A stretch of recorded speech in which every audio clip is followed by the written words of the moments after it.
नमस्कार माझ्या मराठी पुत्रांनो आणि कन्यांनो, ओळखलत का मला? मी विष्णू वामन शिरवाडकर, म्हणजेच तुमचा कुसुमाग्रज.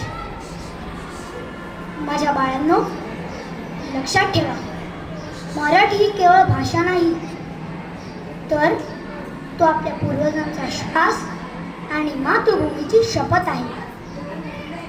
आजच्या या तंत्रज्ञानाच्या युगात मागे न राहता मोबाईलपासून ते व्यवहारापर्यंत सगळीकडे मराठीला सन्मानाने मिळवा.